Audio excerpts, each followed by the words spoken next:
Soren Fletcher stared out the tinted window of his black Escalade, jaw tight, fingers drumming against the armrest as the glittering skyline of Manhattan blurred past. "Turn around," he muttered to the driver. "Sir?" the man asked, confused. I said turn around. "I'm not going to that dinner."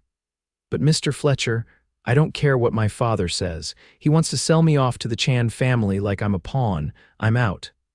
The car veered off Park Avenue and into a side street as Soren yanked off his tie and tossed it onto the seat beside him. Tonight was supposed to be the final step in sealing the merger between Fletcher Global and Chan Enterprises, an arranged power couple setup with the Chan heiress. His father thought he'd cave under pressure, marry for business, cement their place at the top of the global tech industry. Not happening. He needed space, air, something real. Not boardrooms and billion-dollar smiles. 10 minutes later, he was walking down a quiet street in the East Village, the roar of the city fading behind him. That's when he saw her. A woman outside a tiny bakery, arms full of flour bags, struggling to push the door open with her hip. Her long, dark hair was in a messy braid, and she wore a faded sweatshirt with a cartoon cross on it. She wasn't glamorous, she wasn't polished, and she was the most real thing he'd seen in weeks. "Here, let me," Soren said, reaching for the door. She glanced at him, eyebrows raised. "Thanks, these bags are heavier than I remember." He held the door and followed her in without thinking. The scent of warm vanilla and cinnamon hit him like a wave. Wooden beams, twinkling lights, a chalkboard menu with crooked handwriting. It was the opposite of the cold, sterile world he came from. "Do you always follow strangers into bakeries?" she asked playfully, setting the bags down behind the counter. "Only when they're carrying enough flour to start a war," he said, glancing around. She laughed a real, unfiltered laugh that made something in his chest stir. "I'm Talia Grant," she said, wiping her hands on her apron. "Owner, baker, janitor, and occasional door holder." "Soren," he replied, not offering his last name, not yet. "I needed a break from a dinner I didn't want to attend." "Well, you picked the right place." "We're closed, but I was just testing a new recipe. You want to try it?" He hesitated for half a second. "Yeah, I'd like that." She handed him a small plate with a warm piece of something flaky and golden. One bite, and he was stunned. "That's ridiculous," he said, eyes wide. "What is this?" "Hazelnut brown butter croissant bread pudding," she said proudly. "But it still needs a better name." "No, it doesn't. It's perfect." Talia smiled, cheeks flushed. "You're either very charming or very hungry." "Both," he said honestly. They talked for an hour. About nothing and everything. She told him about the bakery she started after leaving culinary school, how she refused to take investors because she didn't want anyone controlling her dream. He told her less. Just that he worked in tech, that he wasn't from around the neighborhood, and that tonight he needed something real. She didn't push. She didn't ask for more. She just listened. And for the first time in years, Soren felt like himself. Eventually, she glanced at the clock. "I've got to finish prep for tomorrow, but hey, thanks for the company. Can I come back?" he asked. Talia raised an eyebrow. "You don't seem like a bakery regular." "I'm not, but I want to be." She considered him for a second. "All right, but next time you're washing dishes," he grinned. "Deal?" As he stepped back into the night, Soren didn't realize he was smiling until he caught his reflection in the glass. He hadn't smiled like that in a long time. He didn't go back to the Escalade. Instead, he called his driver, told him to cancel the dinner completely. Let the board scream. Let his father lose his mind. Soren had just tasted something better than any deal money could buy. The next morning, he returned to the bakery before sunrise. Talia was already there, flour on her cheek, music playing low in the background. She looked up, surprised. "You weren't kidding?" "I don't kid about carbs." She tossed him a clean apron. "Hope you meant it when you said you'd do dishes." He ended up helping her all morning, pouring coffee, wiping counters, laughing when he almost broke a mixing bowl. And when he left, she handed him a paper bag with 2 pastries and a note on the side. "You've got potential."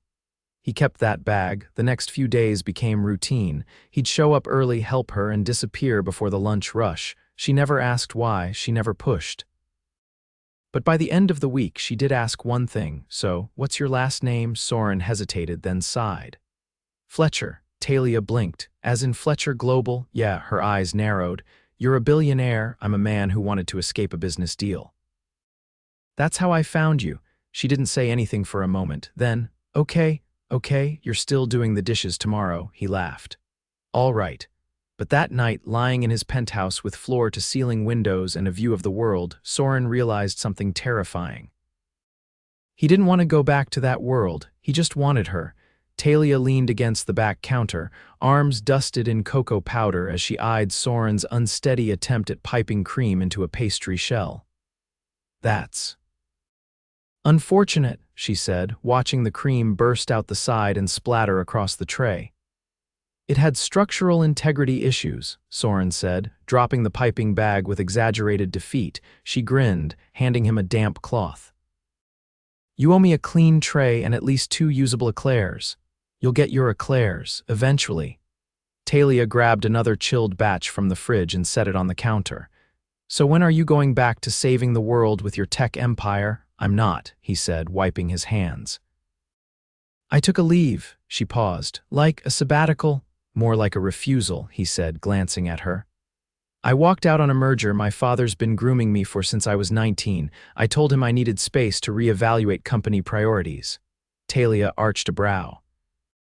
Bold self-preservation. He leaned on the counter. I couldn't breathe in that world anymore. It never felt like mine. She pulled an apron over her head and tied it with practiced ease. And now you're hiding out in a bakery with someone who talks to her sourdough starter like it's a pet. I'm not hiding, he said. I'm investing. In what exactly? In quiet mornings and pastries made by someone who doesn't care who I am. Talia studied him. You always talk like that, only when I'm not being watched by shareholders. She laughed once, then turned toward the oven. The morning crowd will start rolling in soon. You sure you're ready for real customers? I've been training under a brutally demanding boss all week, he said. I think I'll survive. Flattery gets you nothing unless you can steam milk without burning it. He didn't flinch. Teach me. By mid-morning, the place was buzzing. Locals filtered in artists with sketchbooks, nurses grabbing coffee on their way to shifts, a teenager rehearsing lines from a school play under her breath. Soren watched them with quiet fascination as he wiped tables and refilled the sugar jars. He was invisible here, and it felt like freedom. Hey, Talia said between orders. Grab the delivery from the back, will you? Should be a produce guy with a crate of oranges. Soren stepped into the alley behind the shop and found the guy unloading boxes. He signed the clipboard, lifted the heavy crate, and turned only to stop short when he spotted a sleek black SUV idling near the curb. The tinted window rolled down. Soren's father stared out at him. You've been dodging my calls, Edward Fletcher said, voice low and cold above the hum of the engine. I needed time, Soren replied. You're making a fool of yourself over some woman who sells muffins. Soren's jaw tightened. She's not some woman. And they're not muffins. This isn't a game, his father said. You think you can disappear from $1 billion deal and play baker until the world forgets your name?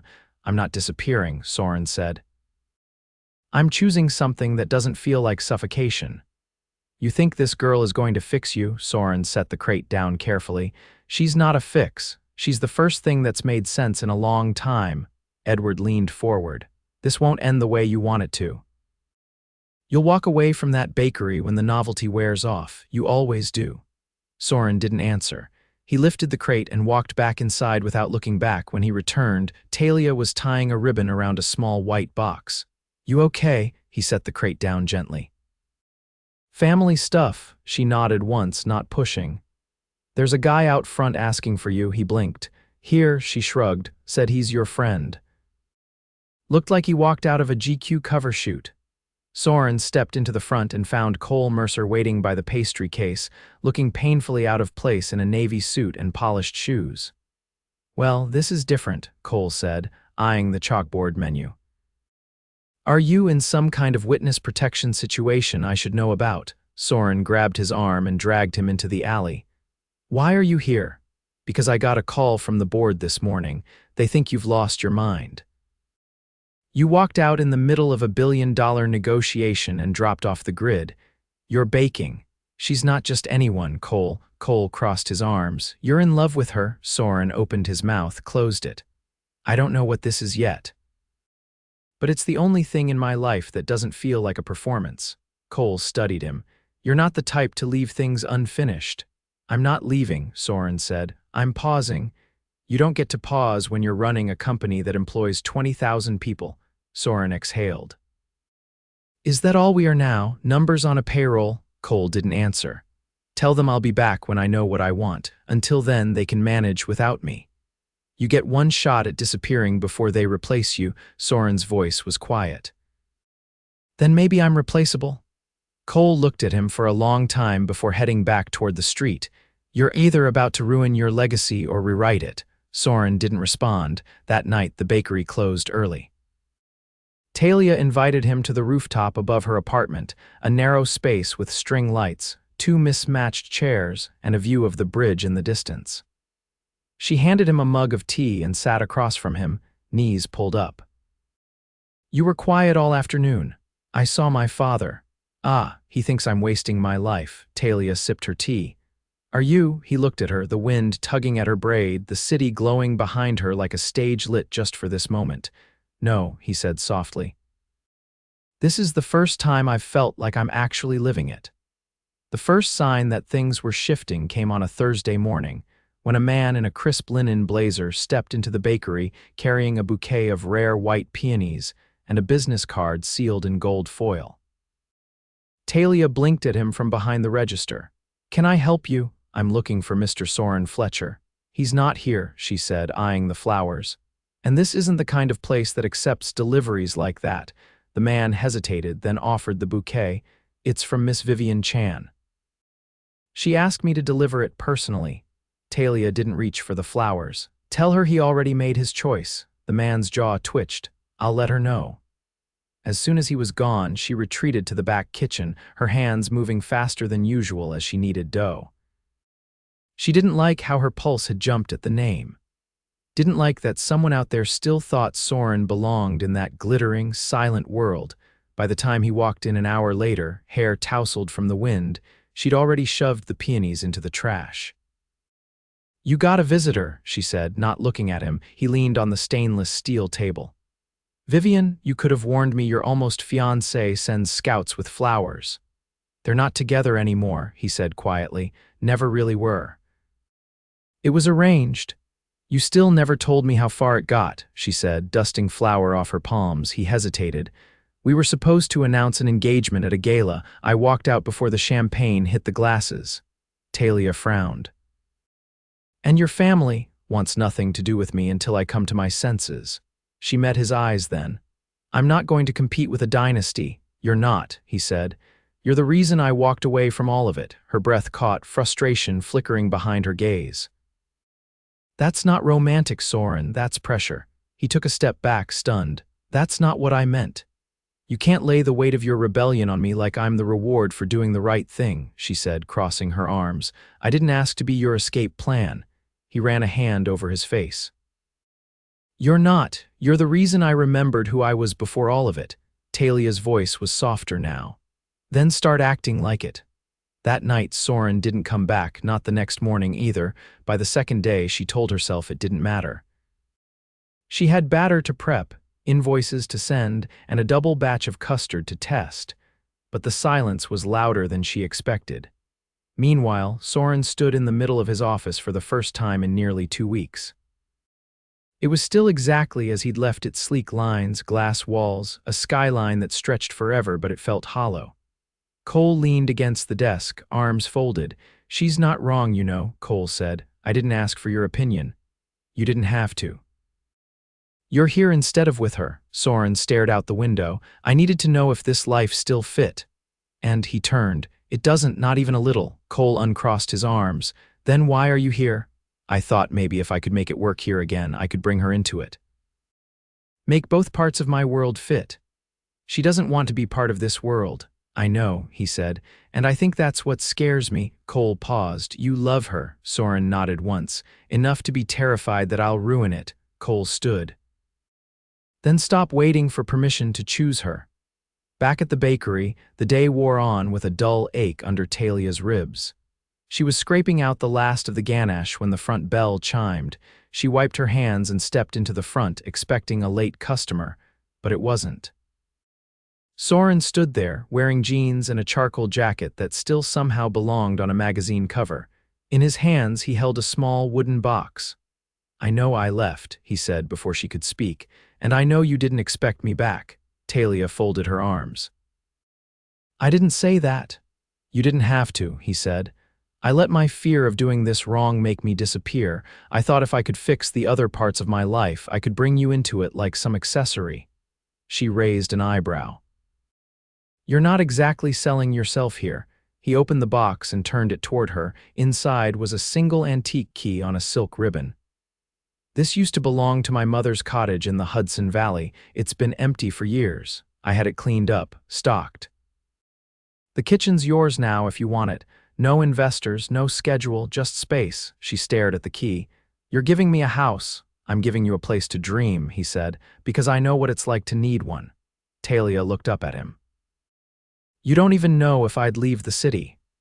"I'd follow you either way," he said, "because I realized something." "What? You're not my escape, you're my beginning." Her throat tightened. "You know I'm not easy, neither am I." She stepped forward slowly, eyes never leaving his. "You're still bad at piping eclairs." "I'll improve," he said, voice low. She took the key and ran her thumb along the ridges. "I'm not saying yes. I'm not asking for one," he said. "Just a chance to build something real." Talia reached up and touched his cheek. "You're lucky I like fixer-uppers." He laughed, relief pouring out of him in a quiet exhale. She leaned in, her voice barely above a whisper. "But I'm still not letting you near the ganache." Fair, and when they kissed, it wasn't rushed or reckless. It was slow, certain the kind of kiss that says not just "I want you," but "I see you," and Soren, for the first time in his life, felt seen. 2 weeks later, the Hudson air carried the scent of pine and river stone, a quiet hush wrapping around the cottage like a blanket. Talia stood beneath the sloped roofline, her hair pulled into a loose knot, one hand resting on the cool brass of the old oven's handle. A pot of orange blossom custard simmered gently on the stove behind her, the citrusy steam curling through the open windows. Soren leaned against the doorway, sleeves rolled to his elbows, watching her with the kind of quiet stillness that no longer surprised her. "I bought this place when I was 23, he said, voice low. "Back then, I thought peace meant silence. Turns out I just needed the right kind of noise." Talia didn't turn around. "That's dangerously close to poetic. I've been spending time with a woman who makes poetry out of burnt sugar and egg yolks. It's unavoidable." She smiled faintly, testing the custard's consistency. "You sure you're not bored yet of this?" He stepped toward her, brushing a stray curl from her neck. "Not even close." She glanced over her shoulder. "And the Empire?" "I handed over my voting power to an interim board, Cole's managing day to day. I'm still involved, just not at the cost of oxygen." Talia turned off the burner and faced him fully. "You didn't do that for me, did you?" "No," he said. "I did it for the guy who used to stare at spreadsheets and wonder what it would feel like to build something that didn't require a lawyer." She studied him, then reached for a small glass jar on the counter. "Taste this." He dipped a spoon into the custard, tried it, and paused. "That's ridiculous. It's tangerine blossom, not orange, lighter, less demanding." He nodded slowly. "Like you." Talia rolled her eyes. "Don't start." "I'm serious. You don't push, you don't pull, you just are." She wiped her hands on a towel and leaned back against the counter. "You know, I used to think people like you were wired differently. Like your hearts were programmed for scale and speed and profit margins. You weren't wrong. But then you showed up here and didn't ask for anything. You didn't try to buy me or fix me. You just washed dishes and learned how to fold dough." He stepped closer. "You never needed fixing, you just needed someone to stand still long enough to see you." She tilted her head. "You always talk like you're trying to win a debate. I'm not. I'm trying to win you." Her lips parted slightly, but before she could respond, the front door creaked open. A courier in muddy boots stood awkwardly on the porch, holding a sleek black envelope. "Delivery for Mr. Fletcher." Soren took it, brow furrowed. The return address was embossed in silver. "It's from my father." Talia wiped her hands and walked to the sink. You going to open it? He broke the seal and unfolded the letter. His eyes scanned the contents once, then twice. He's retiring, she turned. What? He's stepping down, effective immediately. Says he's reassessing the cost of legacy, wants me to take over on my own terms. Talia crossed her arms slowly. Sounds like a peace offering, or a trap, or both. Soren folded the letter carefully and set it on the table. He's not the same man who tried to marry me off for a merger. Something changed. Maybe watching you walk away made him question what he was clinging to. He glanced at her. What would you do? I'd ask myself what kind of life I want to build and who I want to build it with. He stepped toward her, the old wood floor creaking under his feet. I want to build a life where I wake up to the smell of custard and the sound of your voice correcting me about flour measurements. Talia raised an eyebrow. You're still not allowed near the scales. I accept those terms. She hesitated, then tucked a loose strand of hair behind her ear. I don't need a mansion or a yacht, Soren. I don't need promises you can't keep. I'm not offering promises. I'm offering permanence. Talia's breath hitched. I love you, he said. Not in spite of all the things I left behind, but because of what I found when I did. I love you for the way you make me feel solid, for the way you never asked me to prove anything, for the way you made this place feel like home before I even walked through the door. She swallowed hard. You're really bad at being casual. I am. Horrible at it. He reached into his back pocket and pulled out something small, wrapped in linen. I found this in my mother's old jewelry box. She wore it when she first met my father, before they became the version of themselves I never really knew. He unfolded the cloth to reveal a simple gold ring, the band etched with ivy leaves so faint you had to hold it close to see them. I don't want to marry you because it's expected or because it looks good in a press release.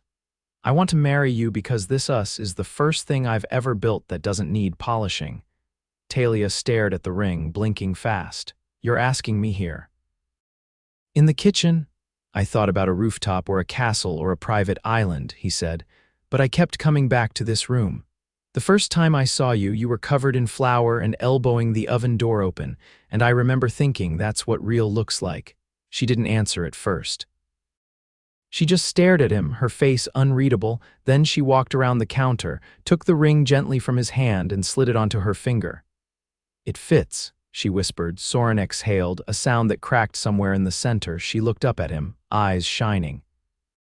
I guess that means yes. He pulled her into his arms, burying his face in the curve of her neck, breathing in the warm, vanilla-laced scent of her.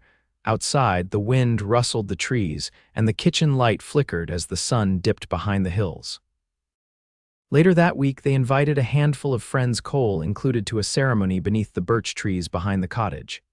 No press, no fanfare, just vows traded beneath string lights and a sky full of stars. Talia wore a linen dress she stitched herself. Soren wore a suit he hadn't ironed.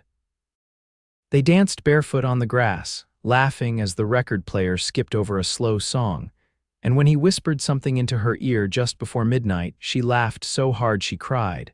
Because it wasn't fancy, it wasn't flawless, it was theirs, and nothing had ever felt more right. The wind carried the scent of fresh cedar through the open windows of the cottage, as Talia stitched the last button onto the linen tunic spread across the armchair. Late autumn had rolled in with golden leaves and longer nights, but the warm fire in the hearth gave the room a glow that made everything feel like it had always belonged. Soren emerged from the hallway, his hair still damp from the shower, barefoot, holding a steaming mug in each hand. I tried your cinnamon-orange ratio, he said, handing her one. It's not as good as yours, but I didn't burn anything. Talia took the cup and glanced at him over the rim. No smoke this time. Progress, he said, settling beside her.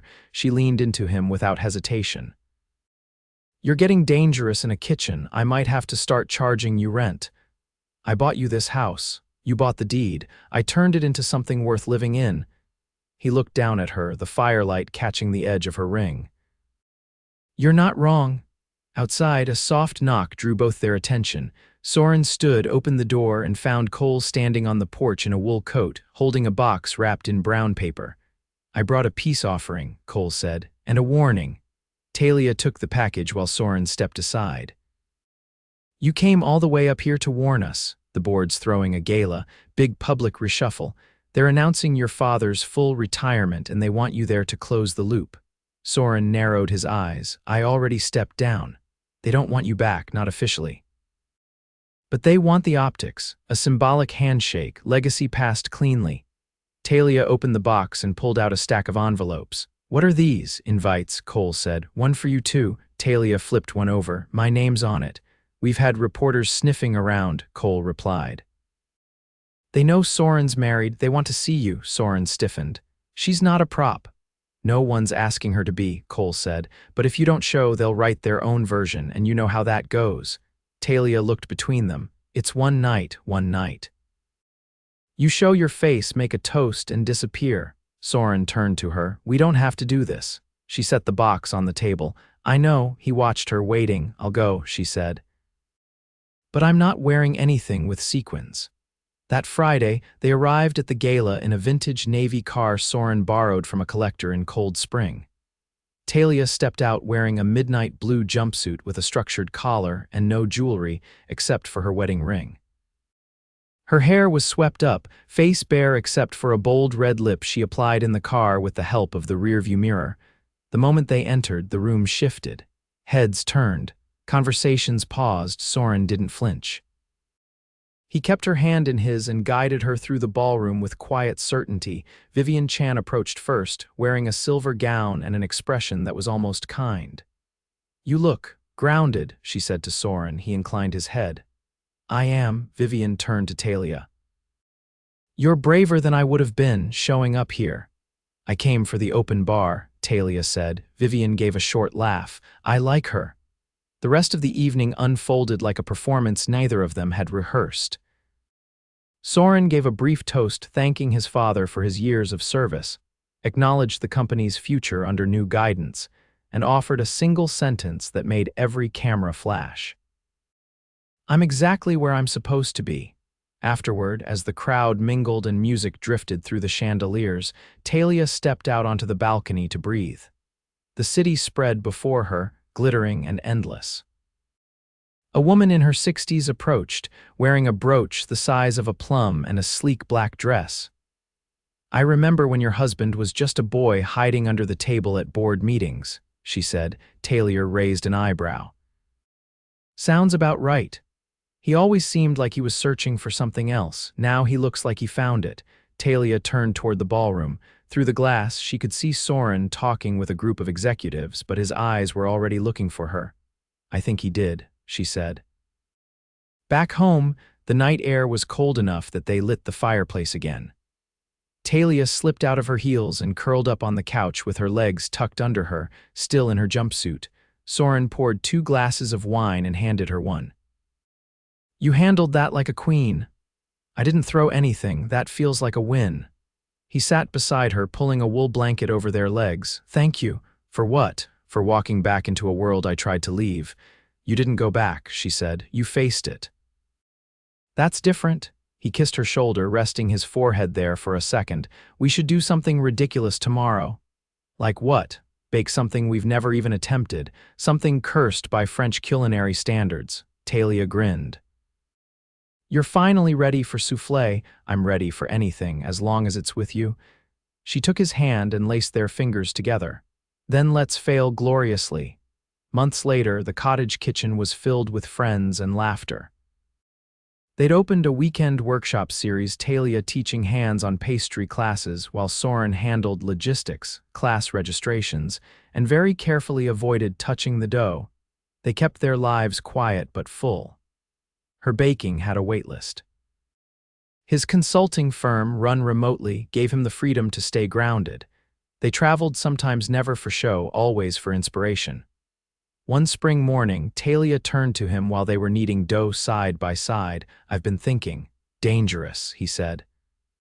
I want to adopt, he paused, flour on his knuckles. Yeah, there's a little girl at the foster center in Beacon. She's 6. She reminds me of me at that age, stubborn, quiet. Soren took her hands in his. Then let's bring her home. They never made grand announcements, no press releases. No photos on glossy covers.